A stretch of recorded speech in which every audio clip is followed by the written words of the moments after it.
बेरोजगार घटते नहीं, लेकिन बेरोजगारों को रोजगार देने के नाम पर मध्य प्रदेश में प्रोफेशनल एग्जामिनेशन बोर्ड ही करोड़पति हो गया। इतना पैसा बेरोजगारों से एग्जाम फीस के नाम पर कमाया कि फिक्स डिपॉजिट सैकड़ों करोड़ रुपए का कर डाला।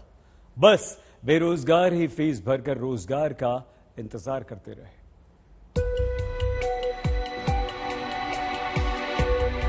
सतना के प्रिंस और ग्वालियर की शालिनी सिंह की तरह हजारों बेरोजगार मध्य प्रदेश के ऐसे हैं जिनका एक सवाल है, क्या जिन संस्थाओं पर बेरोजगारों को नौकरी देने का जिम्मा है वही संस्थाएं बेरोजगारों से पैसा कमाने की मशीन बन जाएंगी? सवाल की वजह विधानसभा में पूछे गए एक सवाल के जवाब से है, जिसमें मध्य प्रदेश के प्रोफेशनल एग्जामिनेशन बोर्ड ने साल 2017 से 2021 तक 239 करोड़ 26 लाख 58 हजार रुपए सिर्फ बेरोजगारों से परीक्षा शुल्क के नाम पर लिया है, जिसमें 2017 में 100 करोड़ 67 लाख रुपए, 2018 में 42 करोड़ 22 लाख 32 हजार रुपए, 2019 में 27 करोड़ 39 लाख 27 हजार रुपए और 2020 में 62 करोड़ 88 लाख रुपए।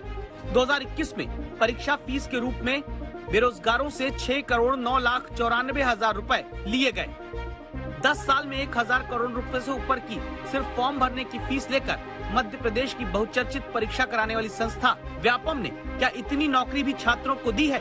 दी होती तो सतना के प्रिंस अपने किसान पिता से पिछले 5 साल से सिर्फ पैसा मांगकर फॉर्म न भर रहे होते।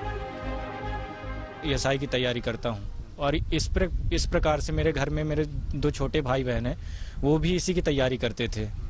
ठीक है, तो समथिंग इन पूरे 4 एग्जामों को मिला के मेरा खर्चा करीब 3 से 3.5 हजार रुपए आया है। 4 साल से तो वैकेंसी नहीं थी और वैकेंसी आई भी तो एक जल्द अभी 2 हमने वैकेंसी भरी थी, मतलब 2 फॉर्म भी भरे थे, उसमें भी हमारा काफी पैसा लगे। एक फॉर्म के 700 रुपए लगे थे, मतलब 1400 रुपए तो 2 ही के लग गए और वो 4 भरे थे वो अलग। एक एग्जाम देने में तैयारी का खर्चा, तैयारी करने के लिए घर से दूर बड़े शहर में रहकर किराया देने का खर्चा, एग्जाम देने के लिए आने जाने का खर्चा और उस पर बड़ी महंगी परीक्षा फीस। क्या बेरोजगारों के लिए फीस तब माफ नहीं करनी चाहिए जबकि मध्य प्रदेश की सबसे बड़ी परीक्षा का बोर्ड 10 साल में 1000 करोड़ रुपए नौकरी देने के इम्तिहान की फीस के नाम पर ले चुका है, जबकि उसका खर्च सिर्फ 502 करोड़ रुपए हुआ। बाकी इस बोर्ड ने बेरोजगारों से पैसे लेकर 5 बैंक में 404 करोड़ रुपए की एफडी करा दी। मध्य प्रदेश के निवासियों कम से कम ये कर सकते हैं, आप जिन मामा जिनको कहते हैं मेरे भांजे भांजियों को आप शुल्क माफ कर दीजिए, पीएससी की शुल्क माफ कर दीजिए, व्यापक शुल्क माफ कर, कोई बड़ी बात नहीं है। बेरोजगारों से सरकारी कमाई का सच कांग्रेस विधायक जीतू पटवारी के सवाल से सामने आया।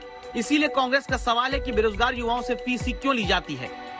1000 करोड़ से ज्यादा कमाए मेरी सरकार ने। 435 करोड़ रुपए की तो सरकार में एफडीआं रखी हुई है, 20 करोड़ रुपया साल का उसका ब्याज आता है, पर बेरोजगार से फीस वसूलना है।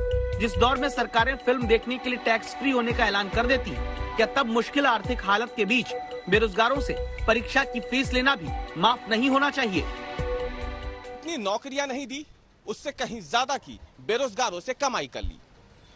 यह हकीकत है प्रोफेशनल एग्जामिनेशन बोर्ड की। इसी का पुराना नाम व्यापम हुआ करता था। विभाग ने विधानसभा में पूछे गए एक सवाल के जवाब में इसकी जानकारी दी है कि 5 सालों में करोड़ों रुपए की आमदनी इस विभाग को सिर्फ परीक्षा शुल्क से ही हो गई।